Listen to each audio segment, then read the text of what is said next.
Hello everybody, my name is Sniping is Fun, and welcome you back to the next character, the 28th character on this series of videos for Super Smash Bros. 5, Super Smash Bros. Switch, Newcomers.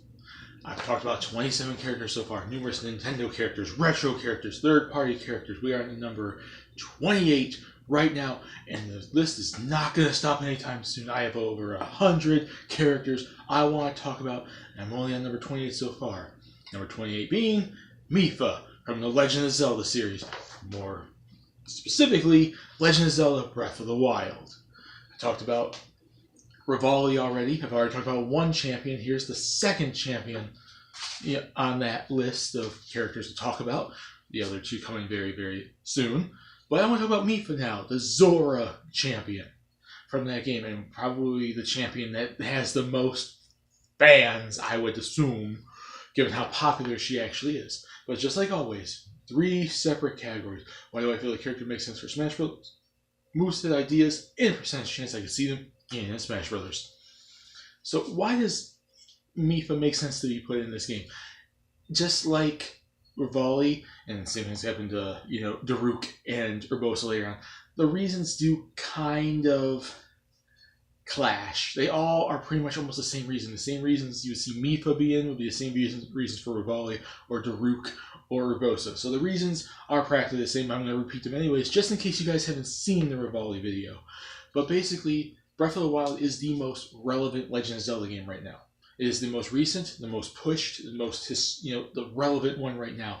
We already know Link is going to be in his Breath of the Wild form. Whether or not that changes his moveset or not, I have no idea. But we know he's going to be changed to Breath of the Wild. And if he gets changed to Breath of the Wild because Link and Zelda always have the same game they represent as their base model as how they are represented in Smash Brothers, Zelda's more than likely going to be getting her Breath of the Wild form as what she looks like in the game as well. Regardless if there's costumes for Twilight Princess or whatever the heck else as well. And Breath of the Wild is the most relevant one now. It changed Link, it's changing Zelda. And it's just super popular, super relevant, super pushed. It's super heavily pushed, and it's the biggest Legend of Zelda game released in a long time, since the days of Skyward Sword and Twilight Princess and whatnot. This is the biggest one in a long time. We haven't had the biggest Zelda, and they put so much time and effort into this. They're going to probably represent it very highly, and I'm assuming if there's a new character, they more than likely would make it from Breath of the Wild. Not just changing Link and Zelda, but they probably would include a new character from it. And she's one of the major characters in there, alongside Daruk, Urbosa, Rivali, Link, Zelda, and Calamity Ganon, and maybe a few little villagers here and there, like little major characters like Impa and whatnot. She's one of the most important characters of that game, super heavily pushed, super popular, and demanded for. And like I said, I've mentioned it before, I don't take popular and demand over relevancy, recency, push from the company, push from Nintendo, push from a third party onto Nintendo, or a collaboration partnership between them. But I do still consider it's lower on the list. But she has that, and she also has relevancy, recency, and push because of how big and heavily pushed Breath of the Wild is by Nintendo on the Switch and the Wii U. So if we get a newcomer from that game, it's probably going to be one of the more relevant characters in the game. And that outside of Link and Zelda and Calamity Ganon, it's pretty much one of the champions. And Mipha is one of probably the more majorly popular of those 4. So those reasons do clash with Rivali, and they're going to be the same thing I'm going to partially mention with Daruk and partially mention with Urbosa. But it fits. The same reasons one fits is the same reason all of them fit. So I had to include the same reason. So there you go. Moveset ideas. Like I said, it's kind of hard to come up with a moveset for the champions because you hardly see them fight in the game. You kind of have to do a basis from what you see in the cutscenes, as well as maybe like the race, the people they come from, like the Rutos or the Zoras or whatever. So I kind of went off cutscenes for her and how Link fights with the certain trident thing here, as well as like kind of go into the past, Legend of Zelda games and look at what Zoras normally do, and kind of give her more of a moveset that represents all of Zoras as well. For her smash attacks, you see this little trident thing here. It's the light scale trident, which Link eventually gets in the game. And I'm going to say her smash attacks are all basically her fighting with the trident. And we never seen her actually wield it in the game per se. But look at Link. You play that game. You equip that weapon to Link and see how he fights. Kind of do it like that, except do it more like elegantly, like a princess type thing, like a feminine princess, elegant fish lady type of thing. So it's like she like look at how he wields it and then do it more like someone who actually is in the race that gets that this weapon originates from, and a fish person. I think it's like a woman, like a feminine type princess type character, a fish lady wielding it, and just look at what Link does, but kind of kind of change up the style of how the person wields a weapon, holds a weapon, and fights with the weapon, because it'd be similar, but the body size and the her being like a princess type thing, she's gonna hold and wield the weapon a little bit differently than Link. But look at how Link wields it, and that's her smash attack. She takes a trident, she'll do like a stab attack, a swipe attack, downward swipe, maybe an upward uppercut with the light scale trident, and basically just various smash attacks. It's very basic and everything, but like I said numerous times, the smash attacks are not really the most interesting. It's when you get into the special attacks when it gets very interesting. So her smash attacks focus entirely on the light scale trident, and her beating you up with it and smashing you with it, and either stabbing you, jabbing you, uppercut, downward strike, jumping up and slashing you, side, left slash, right slash, up slash, down slash, various slashes and swipes with the light scale trident. Now in terms of special attacks, I gave, Revali's Gale to, Revali. And I want to do the same thing with Mipha's Grace. And I know that's a healing thing, but I want it to be somewhat original. I want to kind of give all the champions their special abilities for something in their moveset.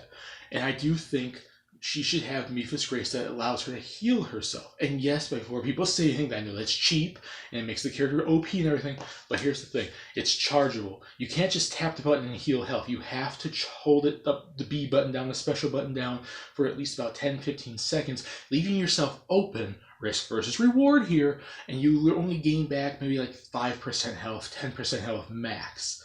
So it's not something like, oh, I'm going to just tap the button and get back like 50 health. That's too cheap. That's too OP.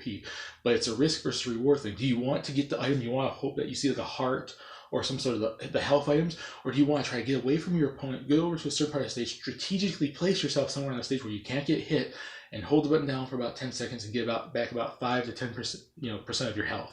It's not something that really will majorly help you, but it will help you in those little situations when you want to get away from getting like super high damage counters. So Mipha's Grace will be one of the major things to give her specials.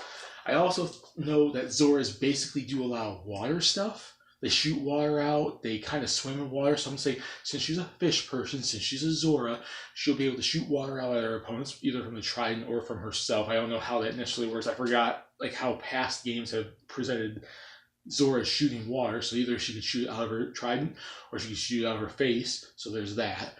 And then her being a fish person, like she summons water and she can fly through the air like this, or come across the floor on the stage.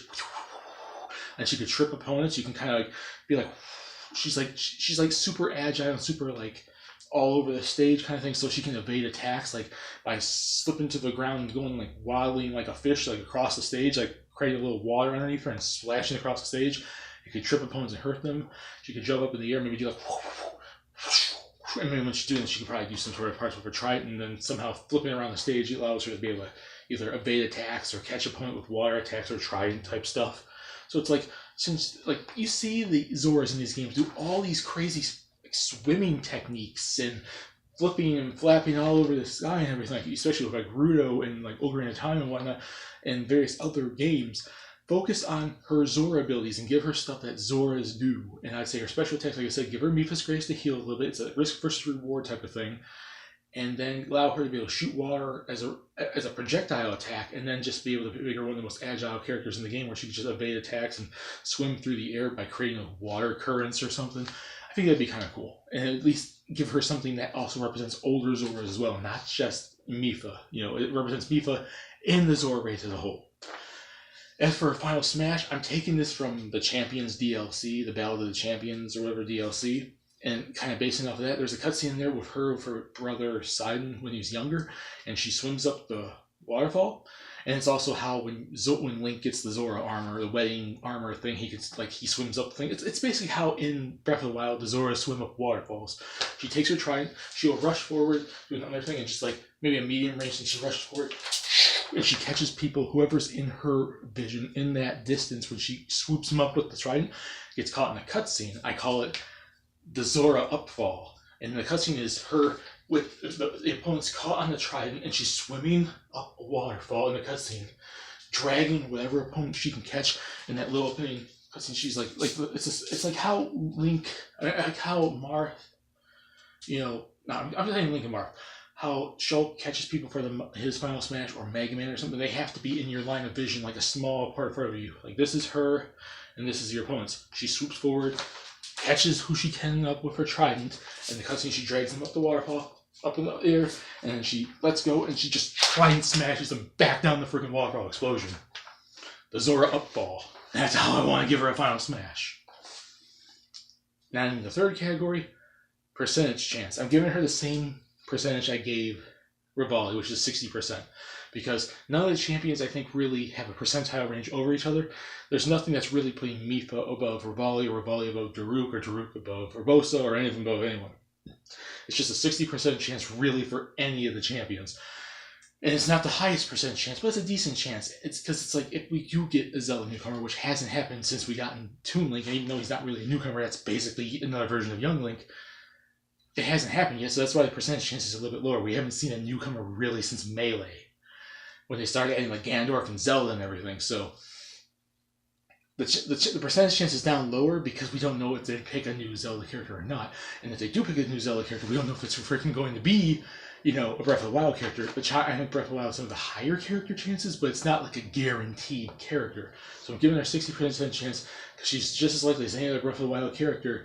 But Zelda getting a newcomer in general is not 100% likely, nor is it if we're going to get a Breath of the Wild character. I have no idea. It depends on how Sakurai views it, and if another Zelda game comes up shortly, or whoever the heck he wants to pick. So there you go. And that's my video for Mipha, for Breath of the Wild and Smash Brothers. Put in the comment section what you guys think. Do you guys like this moveset idea? What moveset idea would you give her? Percentage chance is 60 too low, too high? Reason she should be in, or she should even be in? I don't know. Put in the comment section what you guys think, because I think I actually really see what you guys think. And we could discuss it there, and that's it for character number 28. 29 is coming right around the corner, and I'm going to dive back into the world of retro characters once again when I talk about Mike Jones from the Star Tropics franchise. So, till then, bye.